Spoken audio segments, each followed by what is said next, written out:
ஒரு வழியாக வந்து நம்ம நிலக்கடலை வந்து அறுவடை பண்ணிட்டோம். இந்த முறை வந்து சோதனை முயற்சி தான் நம்ம பண்ணோம். அதாவது திண்டு போட்டு அந்த திண்டில் வந்து நடவு செஞ்சோம். நாம்ளே 2 கொட்டையாக நட்டோம். கொஞ்சம் நிறைய முளையில் ஓரளவு முளைஞ்சதில் ஓரளவு நல்லா இருக்குது.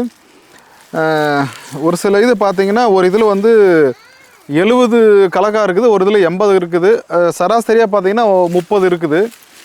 ஓரளவு பரவாயில்ல. ஆனால் வந்து நமக்கு சரியாக முளைப்பு அவ்வளோவா இல்லாதனால ரொம்ப கொஞ்சம் அளவில் தான் நமக்கு மிஞ்சி போனால் ஒரு 4 வல்லம் கிடச்சா பெருசு. நாங்கள் இந்த நிலத்துக்கு வந்து விவசாயம் பண்ண ஆரம்பித்து கலக்கா 3 நாள் பிடிங்கிருக்கோம். இந்த நிலக்கடலை வந்து 3 நாள் பிடிங்கிருக்கோம். அப்போ 2 நாள் பிடிங்கிருக்கோம். ஆனால் 1.5 மணி நேரத்தில் பிடிங்கிருந்து இந்த முறை தான். ஏன்னா வந்து சரியாக முளைக்கல. இருக்கிறத வச்சு நம்ம கொஞ்சம் அறுவடை பண்ணியிருக்கோம். அது இல்லாமல் வந்து இங்கே என்ன பிரச்சனை அப்படின்னா, நிறைய வந்து அணில் வந்து நிறைய நோண்டி கலக்கா புல்லும் சாப்பிட்ருச்சு. சின்னதாக புட்டு வரும்போதே வந்து அணில் வந்து நிறைய அந்த கலக்காவை சாப்பிட ஆரம்பிச்சிடுச்சு. நம்மளுக்கு பெரிய லெவலில் இது லாஸ் தான். இப்போ நம்ம ரெயின்வாஷ் தான் போட்டோம், அதுவும் நல்லா யூஸ். அதை பார்த்திங்கன்னா நம்ம ஒரு 3 சென்ட்டு தான் செஞ்சுருக்கோம். 3 சென்ட் ஒரு 10 சென்ட் வரும். இந்த 10 சென்ட்டில் தான் செஞ்சுருக்கோம். 10 சென்ட்டில் வந்து கொஞ்சம் இடம்னா கூட ஒரு 7 சென்ட் வச்சிங்களேன். இந்த 7 சென்ட்டில் தான் வந்து நம்ம இந்த விவசாயம் பண்ணியிருக்கோம். இந்த 7 சென்ட்டில் வந்து நம்ம 1.25 இன்ச்சு இந்த போர் பைப்பில் வந்து ரெயின் வாஷ் போட்டோம். உண்மையிலேயே வந்து நல்ல யூஸ் தான் இது. ஏன்னா நம்ம சொட்டு நீரோடு வந்து ரெயின் வாஷ் யூஸ் வந்து நல்லா யூஸாக இருக்குது. என்ன பிரச்சனைனா கொஞ்சம் நிறைய சொத்தை நிறைய விழுந்திருக்கு. அது இல்லாமல் வந்து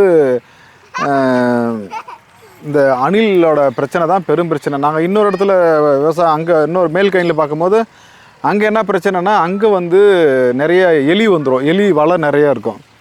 இங்கே பார்த்தீங்கன்னா எலி இல்லை, ஃபுல்லுமே வந்து அணிலால் வந்து இனி வந்து நம்ம நிலக்கடலை சாகுபடி செய்கிறது ஐடியா இல்லை.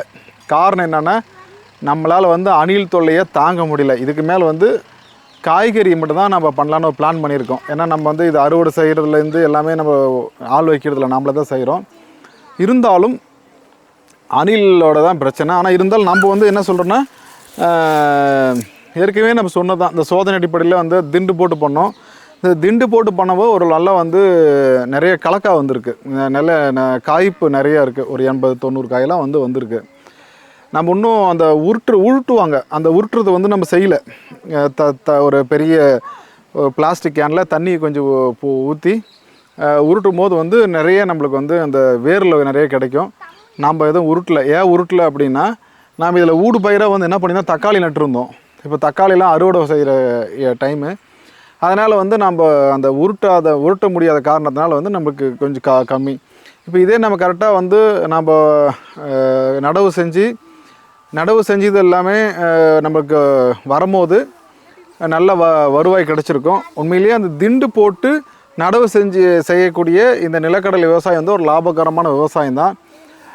நான் செஞ்ச தப்பு என்னென்னா, எங்களால் வந்து சரியாக விதை நேர்த்தி செய்யலை. நாம் உண்மையிலேயே விதை நேர்த்தி செய்யலை.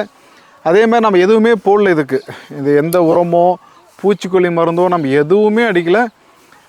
நம்ம செஞ்ச செலவு வந்து ரெயின் வாஷ்க்கு மட்டும் ஒரு 1500 செலவு செஞ்சோம். அது மட்டும் தான் நம்மளோட செலவு. இருந்தாலும் வந்து ஒரு லாபகரமான தொழில் தான். ஆனால் வந்து அணிலால் நம்மளால் வந்து மேற்கொண்டு இதை செய்ய முடியாது. நன்றி. அதாவது ரெயின் வாஷ் யூஸ் பண்ணி நீங்கள் திண்டு போட்டு நிலக்கடலை ரெயின் வாஷ் பயன்படுத்தி நிலக்கடலை சாகுபடி செஞ்சிங்கன்னா உண்மையிலே வந்து லாபம் இருக்குது அப்படின்றதுக்காக தான் நம்ம வீடியோ வந்து பதிவு செய்கிறோம். ஏன்னா பெரும்பாலும் வந்து நம்ம சொட்டு நீர் ஓஸ் போடுவோம். அது அப்புறம் தண்ணி கம்மியாக இருக்கிறதுனால நம்மளால் வந்து கால்வாயில் பாச முடியாது. இந்த ரெயின் வாஷ் வந்து நம்மளுக்கு வந்து ஒரு 3 அடிக்கு வந்து பீரிட்டி நல்லா பீச்சி அடிக்கிறனால வந்து ஓரளவு நம்மளுக்கு தண்ணி பாசுறதுக்கு ஈஸியாக இருக்குது. லாபகரமான ஒரு தொழில்நுட்பம் தான் வந்து இந்த ரெயின் வாஷ் தொழில்நுட்பம். இதில் வந்து நீங்கள் வந்து நிலக்கடலை சாகுபடி தாராளமாக செய்யலாம். நன்றி, வணக்கம்.